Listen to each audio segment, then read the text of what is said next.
The ultimatum captain Elena Vasquez stood on the bridge of the exploration vessel Pioneer's Edge, watching the strange structure rotate slowly against the backdrop of distant stars.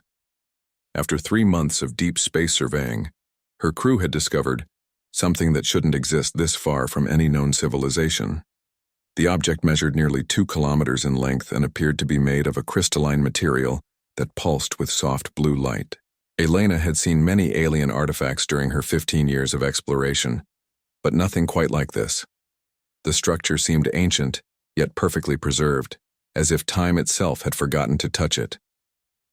"Captain, we're detecting some kind of energy signature from that thing," reported Lieutenant James Morrison from his sensor station. The young officer had joined the crew fresh from the Colonial Academy on New Terra, eager to explore the unknown reaches of space. Elena walked closer to the main view screen, studying the mysterious object. "Any signs of life?" "Negative on biological signatures, but there's definitely some kind of artificial intelligence operating inside. The energy patterns are too complex to be automated systems." Dr. Sarah Kim, the ship's xenoarchaeologist, looked up from her scanner readings with excitement in her eyes. "Captain, this could be the discovery of a lifetime. The construction techniques are unlike anything in our databases. If we could study this technology, it might advance human science by decades." Elena nodded slowly. The Terran Colonial Administration had sent the Pioneer's Edge to survey this remote sector specifically because long-range scans had detected unusual energy readings. The discovery of advanced alien technology could provide enormous benefits for humanity's expanding civilization. "Take us closer but maintain a safe distance," Elena ordered. "I want full sensor sweeps and detailed recordings of everything. If this turns out to be some kind of weapon or trap, I'd rather not become part of the archaeological record ourselves." As the Pioneer's Edge approached the crystalline structure, Elena thought about how far humanity had come in just 4 centuries. From a single world on the edge of a modest spiral galaxy, humans had spread across 73 star systems, establishing colonies, research stations, and trading posts throughout 3 galactic arms. The expansion had been driven by humanity's natural curiosity and determination to explore beyond the boundaries of the known. Each new world discovered brought fresh opportunities for scientific advancement, resource extraction, and the continuation of human civilization among the stars. "Captain, I'm detecting movement inside the structure," Morrison announced with a note of concern in his voice. "Something's activating." Before Elena could respond, the crystalline object suddenly blazed with brilliant light. Energy cascaded across its surface in patterns that seemed almost like writing, and then a beam of coherent radiation reached out toward the Pioneer's Edge. "Shields up," Elena commanded, but the beam passed harmlessly through their defensive screens as if they weren't there. Instead of causing damage, the energy seemed to scan their ship from bow to stern, analyzing every component and system. "Captain, they're accessing our computer networks," reported Chief Engineer Tom Bradley from his position near the back of the bridge. "I'm trying to establish firewalls, but whatever's doing this is far more advanced than our security systems." Elena felt a chill run down her spine. If the alien intelligence could bypass their defenses so easily, the Pioneer's Edge was completely at its mercy. She had always known that humanity might eventually encounter species with superior technology, but she had hoped for more friendly circumstances. The scanning beam suddenly cut off and the crystalline structure began to change. Sections of its hull opened like flower petals, revealing a central chamber filled with swirling energy. Then, without warning, a voice spoke directly into the minds of every person aboard the Pioneer's Edge. "Beings of Terra, you will listen." The mental voice was cold and commanding, carrying with it an unmistakable sense of ancient authority. Elena felt her hands tremble slightly as she realized they were experiencing first contact with an intelligence far older and more powerful than anything humanity had encountered. "I am Zethkri, Speaker for the Hegemony Council. Your species has been observed. Your expansion into protected space has been noted and judged unacceptable." Elena found her voice after a moment of stunned silence. "This is Captain Elena Vasquez of the Terran Exploration Service. We come in peace and mean no harm to any sentient beings. We were unaware that this region of space was claimed by any civilization. The response came with a tone that suggested amusement at human ignorance. Ignorance is not an excuse for violation. The HFY Council has maintained order in this galaxy for over 10,000 of your years. We have observed the rise and fall of countless species, and we have learned to recognize the signs of dangerous expansion. Dr. Kim stepped forward, her scientific curiosity overcoming her fear. We would be honored to learn from your ancient wisdom. Perhaps we could establish diplomatic relations and share knowledge for mutual benefit. Sharing is not the purpose of this contact, Zethikri replied. Your species exhibits the same patterns we have seen in 47 other civilizations: rapid technological advancement, aggressive expansion, and the dangerous tendency to question established order. All of these species were given the same choice we now offer you. Elena felt her heart sink as she began to understand the true nature of this encounter. What choice? Return to your world of origin. Abandon all colonies beyond your home system. Destroy all vessels capable of interstellar travel. Accept the guidance and protection of the HFY Council. Submit to our authority, and your species will be permitted to survive. The bridge fell silent except for the quiet hum of the ship's systems. Elena looked around at her crew, seeing the same shock and disbelief reflected in every face. The alien was demanding nothing less than the complete surrender of human civilization. And if we refuse? Elena asked, though she already suspected the answer. The 47 species who refused no longer exist. Their worlds are silent monuments to the consequences of defying the natural order. The HFY Council does not make empty threats. Lieutenant Morrison's face had gone pale, but his voice remained steady. Captain, I'm detecting massive energy, signatures throughout this entire star system. Whatever's out there, it's big enough to sterilize planets.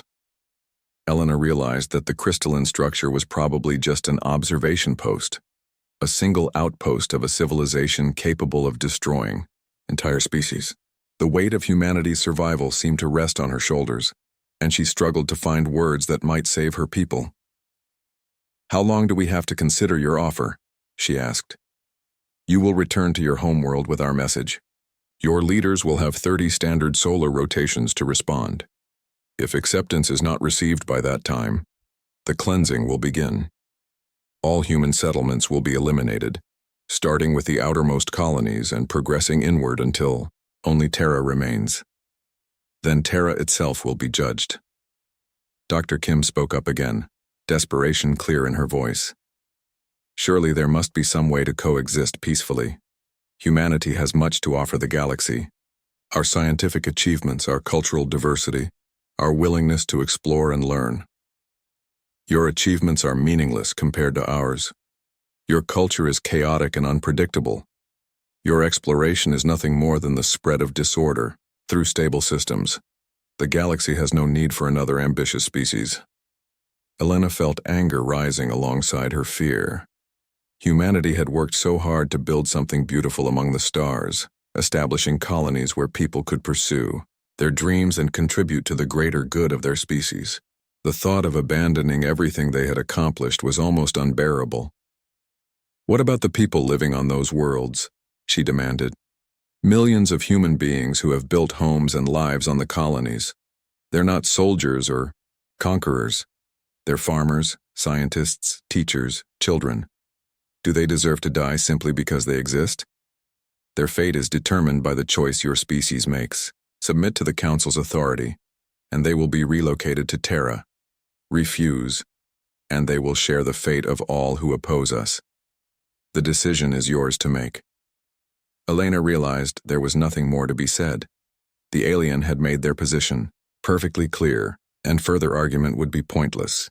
She needed to get this information back to Earth as quickly as possible, so humanity's leaders could decide how to respond to this impossible situation. We will carry your message to our government, she said formally. Thank you for the warning. Even if we disagree with your conclusions about our species. Warning is not the correct term. This is notice of judgment already rendered. Your 30 rotations begin now. The mental voice faded, and the crystalline structure began to close itself again, its blue light dimming to barely visible levels. Within moments, it appeared to be nothing more than an ancient relic drifting through space, giving no sign of the intelligence that dwelt within. Elena turned to her crew, seeing her own fear and determination reflected in their faces. Set. Course for Earth. Maximum speed. Send an immediate priority message to Colonial Administration and the Defense Forces. Tell them we need to prepare for the fight of our lives. As the Pioneer's Edge turned away from the alien structure and engaged its faster-than-light drives, Elena couldn't help but think about all the human settlements scattered across the galaxy. New Terra with its sprawling cities and agricultural centers, the mining colonies in the Kepler systems, the research stations studying exotic phenomena near the galactic core, all of it might be gone in 30 days unless humanity could find a way to resist a civilization that had dominated the galaxy for 10,000 years. Elena had always believed that human ingenuity and determination could overcome any obstacle, but this challenge seemed almost impossible. Yet as she watched the stars streak past the viewports during their journey home, Elena found herself thinking about something Zethkri had said. 47 species had been destroyed for refusing to submit. That meant 47 different civilizations had chosen to fight rather than surrender their freedom. Perhaps humanity wouldn't face this threat alone after all.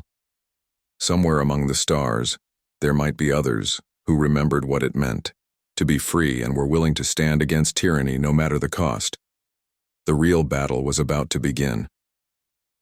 The gathering Storm Director Marcus Chen stood in the emergency session chamber deep beneath the Colonial Administration building on Earth, watching as holographic displays showed the locations of every human settlement across the galaxy. 73 star systems, each one representing millions of lives and decades of human achievement.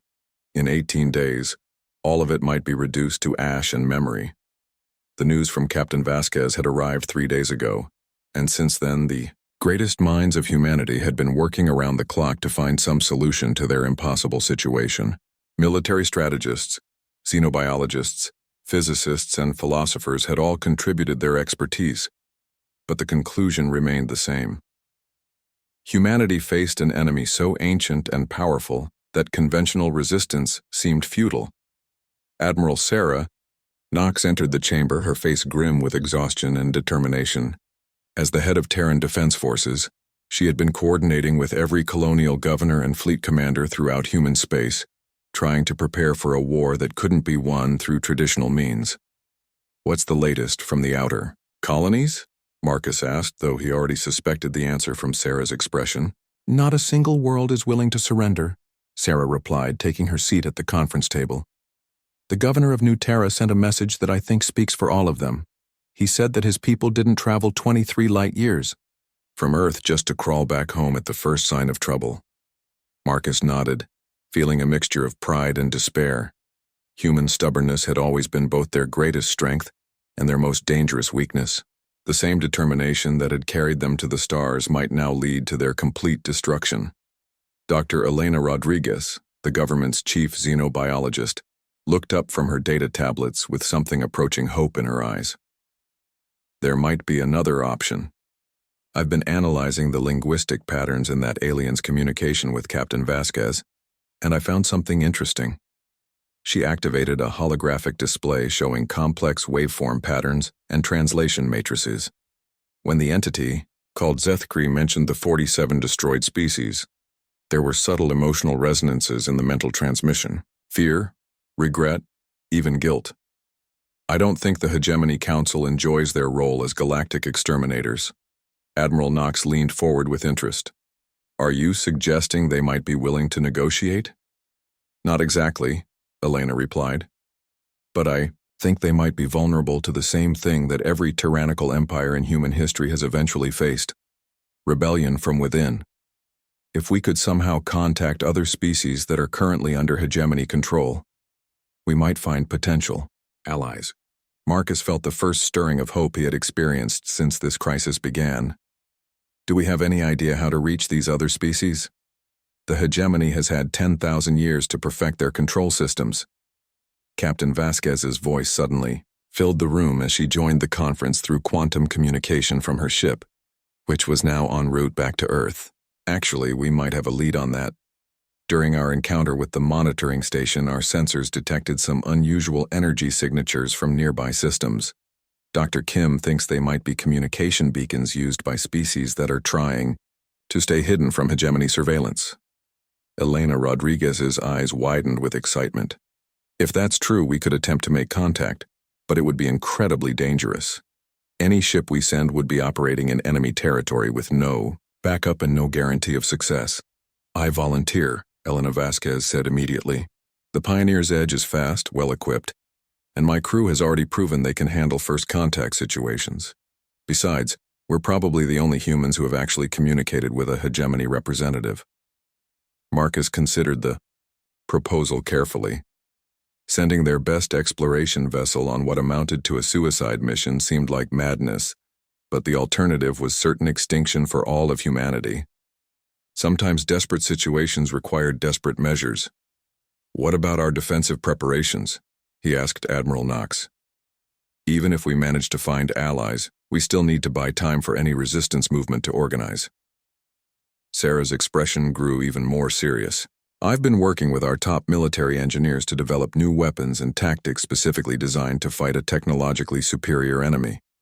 The problem is that our conventional spacefaring vessels were built for exploration and trade, not warfare against an empire that has dominated the galaxy for millennia. She activated another holographic display, showing ship designs and weapon specifications. However, we do have some advantages that the hegemony might not expect. Human technology has always emphasized adaptability and rapid innovation. While they've had 10,000 years to perfect their systems, they've also had 10,000 years to become rigid and predictable. Dr. Kim's voice joined the conversation from the Pioneer's Edge. Captain, I've been analyzing the scans we took of that monitoring station, and I found something that might be significant. The technology showed signs of extreme age, not just in terms of construction, but in terms of design philosophy. Their systems are incredibly advanced, but also incredibly conservative. They haven't innovated in centuries, maybe millennia. Marcus felt another spark of hope. Throughout human history, established empires had often fallen to smaller but more flexible opponents who could adapt faster to changing circumstances. Perhaps the hegemony's greatest strength might also be their critical weakness. All right, he decided. Captain Vasquez, take your ship and investigate those energy signatures. Try to make contact with any hidden civilizations you can find, but don't take unnecessary risks. Admiral Knox, continue preparing our defenses, but focus on asymmetric warfare tactics that play to our strengths rather than trying to match their firepower. Elena Rodriguez raised her hand. There's one more thing we should consider. According to Captain Vasquez's report, the hegemony representative seemed particularly concerned about humanity's tendency to question established order. That suggests they're not just afraid of our technology or our expansion, but of our ideas. The observation struck Marcus as profoundly important. Ideas could be more dangerous to tyrannical systems than any weapon, because ideas could spread and multiply in ways that physical force could not contain. If the hegemony had maintained control for 10,000 years through the suppression of independent thought, then humanity's natural curiosity and rebellious nature might represent an existential threat to their entire system. 3 days later, the Pioneer's Edge arrived at the coordinates where Dr. Kim had detected the mysterious energy signatures. Captain Vasquez stood on her bridge, studying the sensor readings that showed an apparently empty region of space. But Elena had learned to trust her instruments over her eyes, and the instruments were telling her that something was definitely out there. I'm detecting artificial structures, Lieutenant Morrison reported, but they're using some kind of stealth technology that makes them almost invisible to our sensors. Whatever's hiding out here doesn't want to be found. Dr. Kim worked at her station, trying to penetrate the concealment systems with increasingly sophisticated scanning techniques. Captain, I think I found a way to send a message that won't trigger their defensive systems. If I modulate our communication array to match the energy patterns we detected earlier, it might be interpreted as a friendly signal rather than a threat. Elena nodded her approval. Do it, but be ready to jump to faster-than-light travel If they respond with weapons instead of words, the modified communication beam reached out into the darkness, carrying a simple message of peaceful intent and a request for contact. For several minutes, nothing happened. Then space itself seemed to ripple, and suddenly 3 ships appeared, where empty vacuum had been just moments before. The vessels were unlike anything in human databases. They appeared to be grown rather than built, with organic curves and surfaces that seemed to shift color in response to some internal rhythm. As the Pioneer's Edge crew watched in fascination, one of the ships moved closer and began transmitting. "Unknown vessel, you carry the stench of hegemony contact, but you are not of their number. Explain your presence in our hidden space before we decide whether to welcome you or destroy you." Elena felt her heart racing with excitement and fear. They had found other rebels, but these beings sounded desperate and paranoid after years of hiding from an oppressive galactic government. One wrong word could turn potential allies into deadly enemies. "I am Captain Elena Vasquez of the human vessel Pioneer's Edge. My species has been contacted by the Hegemony Council and given an ultimatum to surrender our freedom or face extinction. We seek allies who understand the value of independence and the courage to resist tyranny." The alien response came after a long pause, filled with what Elena assumed was intense discussion among the hidden fleet. "You speak of resistance against the Council. Many have spoken such words. Few have survived to act upon them. What makes your species different from the 47 who have already been silenced?" Helena thought carefully before responding. "Perhaps nothing makes us different. Perhaps we will also be destroyed. But we have learned something from studying the ruins of other civilizations. Tyranny only survives when good people choose to remain silent. If we must die, we will die fighting, and perhaps our example will inspire others to continue the struggle." Another long pause, and then 3 more ships appeared, and then 6 more. Elena realized she was looking at an entire hidden fleet of rebels who had been waiting for someone to give them hope that resistance was possible. "I am Captain Mordak of the Kithani Resistance. We have waited 3 centuries for someone to speak the words you have just spoken. Our people were among the 47 who refused to submit, but some of us escaped the hegemony's purge and have been planning our revenge ever since." Elena felt tears of relief and determination streaming down her face. Humanity was not alone in this fight.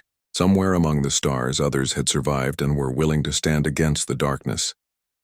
"Captain Mordak, we have 17 days before the hegemony begins their assault on human worlds. If we're going to act, it has to be soon." 17 days may be enough if we are willing to risk everything on one desperate gamble. There is something the Council fears more than rebellion, more than resistance, more than the loss of worlds. They fear the discovery of their greatest secret, the source of their power and the key to their downfall. Elena leaned forward eagerly. "What secret?" "The location of the Nexus, the central control system that coordinates all hegemony forces throughout the galaxy. If we could somehow disrupt or destroy it, their entire empire would collapse into chaos. They would lose the ability to coordinate between systems, and every oppressed species in the galaxy would have a chance to break free." The plan that emerged over the next several hours was audacious beyond belief. A combined fleet of human and Kithani vessels would attempt to penetrate the most heavily defended system in the galaxy and strike at the heart of hegemony power. The chances of success were minimal, but the potential rewards justified any risk. As Elena prepared to return to Earth with news of their new allies and their desperate plan, she thought about all the human colonies that were counting on her to find a solution to their impossible situation. She thought about the children playing in parks on New Terra, the scientists making discoveries on distant research stations, and the ordinary people who had risked everything to build new lives among the stars. The Hegemony Council believed that order was more important than freedom, that stability was more valuable than the right to choose one's own destiny. They were about to learn that some things were worth fighting for, no matter the odds against success. Humanity and their new allies were going to remind the galaxy what it meant to be free. The price of freedom. Captain Elena Vasquez stood in the command center of the combined human Kithani fleet. watching as hundreds of ships from dozens of species prepared for the most important battle in galactic history. Word of the planned assault on the hegemony nexus had spread through hidden communication networks, and rebels from across the galaxy had answered the call to arms. The fleet was unlike anything the galaxy had ever seen. Human vessels flew alongside Kethani bioships, while crystalline Veltar cruisers moved in formation with the geometric craft of the mathematical Zarketh. Each species brought their own unique technologies and tactics, creating a force that was chaotic and unpredictable, but filled with the desperate courage of those who had nothing left to lose. Admiral Sarah Knox materialized as a hologram beside Elena, broadcasting from the Terran flagship Indomitable Spirit, which led the human contingent of the fleet. Final reports from all sectors. We have 1,147 ships ready for the assault, representing 31 different species that have suffered under hegemony rule. It's not nearly enough to match their numbers, but it might be enough to reach the Nexus if we're very lucky and very determined. Elena nodded grimly. Intelligence gathered by the Resistance over the past week had revealed the true scope of their challenge. The Nexus was located in a system protected by over 10,000 hegemony vessels, defended by weapons that could shatter planets, and surrounded by detection grids that would spot approaching enemies from light years away. Captain Mordak of the Kethani appeared on the communication screen, his reptilian features showing the same mixture of fear and determination that Elena felt in her own heart. The diversionary attacks are beginning now. Our allies throughout the galaxy are striking at hegemony installations in 17 different sectors. It will draw some of their forces away from the Nexus, but not enough to give us easy passage. Elena looked out at the assembled fleet, thinking about all the people who had volunteered for this mission, knowing they would probably never see their homes again. Farmers from New Terra, who had left their fields to crew transport ships.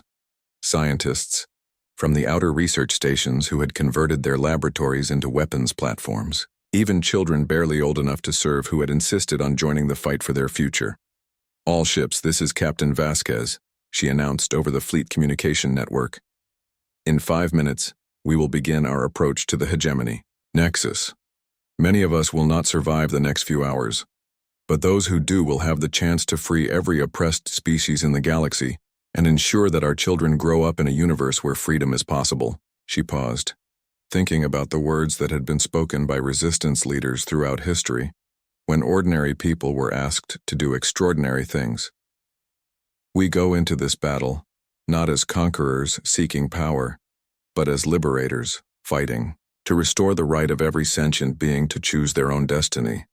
The hegemony has ruled through fear for 10,000 years. Today we show them what courage can accomplish. The fleet began to move, accelerating toward the Nexus system through hyperspace corridors that had been mapped by rebel scouts over decades of patient observation. Elena knew that within hours, either freedom would be restored to the galaxy, or the Resistance would be crushed forever. The first sign of trouble came when they dropped out of hyperspace at the edge of the Nexus system. Instead of the expected detection grids and patrol fleets, they found something far worse. The entire system was surrounded by a massive barrier of pure energy that stretched across billions of kilometers, pulsing with power that made Elena's instruments scream warnings. "Captain, I'm reading energy levels that should be impossible," reported Lieutenant Morrison from his sensor station. "That barrier has enough power to sterilize entire star systems. If we touch it, we'll be vaporized." Instantly, Captain Mordak's voice crackled over the communication system, filled with dismay and growing desperation. The intelligence was wrong. The hegemony has upgraded their defenses. That barrier wasn't there when our scouts surveyed the system 6 months ago. Elena stared at the impossible wall of energy that blocked their path to the Nexus, feeling the weight of failure settling on her shoulders. They had come so far and sacrificed so much, only to be stopped by a defense system that their combined fleets had no way to penetrate. Then Dr. Kim's voice cut through the despair from her position at the science station. "Captain, I'm detecting something strange about that barrier. The energy patterns are incredibly complex, but there's a regularity to them that suggests they might be artificially maintained rather than naturally generated." Elena felt a spark of hope. "What are you thinking, Doctor?" If the barrier is being generated by some kind of control system, there might be a way to disrupt it, but it would require someone to get close enough to analyze the energy matrix and find its weak points, and getting that close would be suicide for any normal ship. Elena understood immediately what Kim was suggesting. The Pioneer's Edge was the fastest and most maneuverable vessel in the fleet, but even her ship couldn't survive direct contact with an energy barrier that powerful, unless they found some way to protect themselves that the hegemony wouldn't expect. All ships maintain position, Elena ordered. Pioneer's Edge is going to attempt a reconnaissance run. If we can find a weakness in that barrier, the fleet will exploit it. If we can't, then you'll need to find another way to complete the mission. Captain Mordak's image appeared on the screen again, his expression showing respect and concern. Captain Vasquez, that barrier will destroy your ship if you get too close. No vessel can survive that level of energy bombardment. Elena looked around at her crew, seeing the same determination in their faces that had carried humanity from a single world to an interstellar civilization. Maybe no normal vessel can survive it, but we're not normal. We're human, and humans have always found ways to do impossible things when the stakes are high enough. She turned to her chief engineer.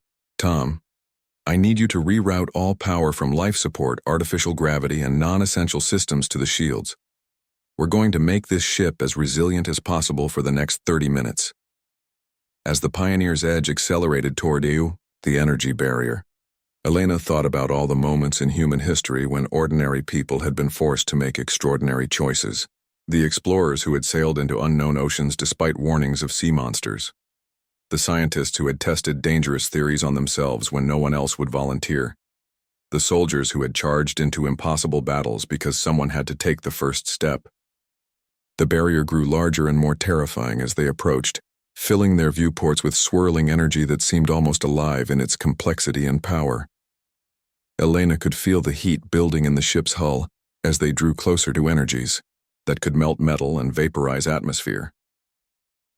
5,000 kilometers in closing, Morrison reported, his voice steady despite the readings that showed their shields taking damage from the barrier's peripheral effects. Hull temperature rising rapidly, structural integrity at 90% and falling. Elena gripped her command chair as the ship shook from energy discharges that grew stronger with each passing second. Keep scanning, Dr. Kim. If there's a weak point, we need to find it now. I'm detecting some kind of resonance pattern, Kim announced excitedly. The barrier isn't continuous. It's made up of overlapping energy fields that pulse in specific sequences. If we could time our approach to match one of those sequences, we might be able to slip through during a gap in the coverage. Elena realized they had found their answer, but it would require timing and skill beyond anything they had ever attempted. All ships, this is Pioneer's Edge. We found a way through the barrier, but it will require precise coordination and perfect timing. The gap in the energy field only lasts for 3.7 seconds every 47 seconds, and the window is barely large enough for one ship at a time. Admiral Knox's voice responded immediately. Elena, that's not enough time to get the entire fleet through. Even if we send ships one at a time, the hegemony will detect us and reinforce their defenses before we can establish a beachhead. Elena looked at her crew one final time, seeing the understanding in their eyes. They had found a way to complete the mission, but it would require the ultimate sacrifice from the ship that opened the path for the others. Admiral, the Pioneer's Edge is going to disable the barrier from the inside.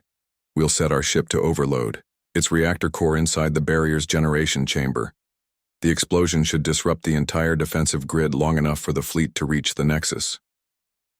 The communication channel fell silent for a moment as the implications of Elena's plan sank in. Then Captain Mordak's voice cut through the quiet with fierce admiration. Captain Vasquez, you and your crew will be remembered as the heroes who freed the galaxy. We will make sure your sacrifice means something. Elena smiled, feeling a sense of peace that surprised her.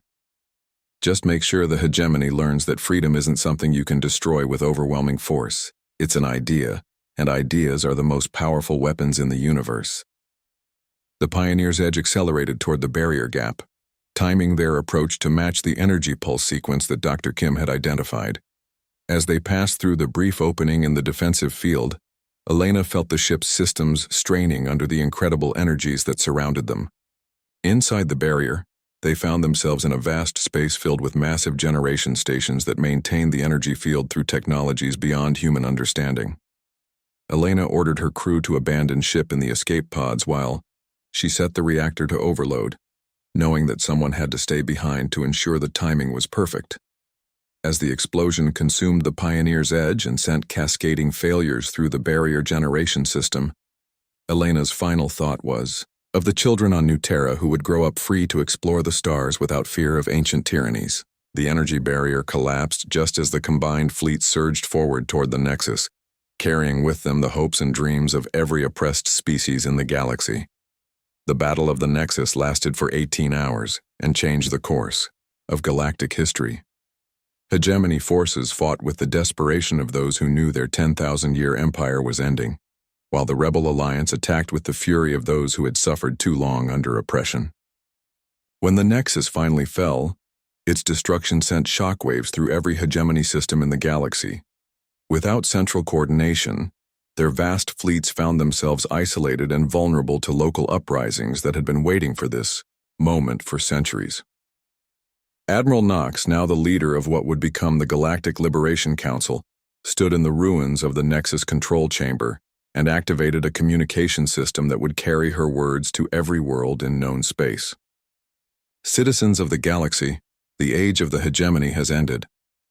Today begins a new era where every species has the right to determine its own future, where exploration and discovery are celebrated rather than feared, and where the diversity of life throughout the stars is seen as a source of strength rather than a threat to be eliminated. She paused, thinking about Elena Vasquez and all the others who had given their lives to make this moment possible. Freedom has always come at a price, and that price has been paid by heroes whose names will be remembered for as long as sentient beings reach for the stars. We dedicate this new galaxy to their memory and to the promise that no species will ever again face the choice between submission and extinction. In the years that followed, the former hegemony worlds would rebuild themselves as free societies, while new alliances formed based on cooperation rather than conquest. Humanity would play a leading role in this new galactic order, not because they sought to replace the hegemony as rulers, but because they had proven that sometimes the greatest courage comes from ordinary people who refuse to accept that tyranny is inevitable. The universe was vast and full of wonders yet to be discovered, and now every species would have the freedom to explore those wonders on their own terms. The age of fear was over, and the age of hope had begun.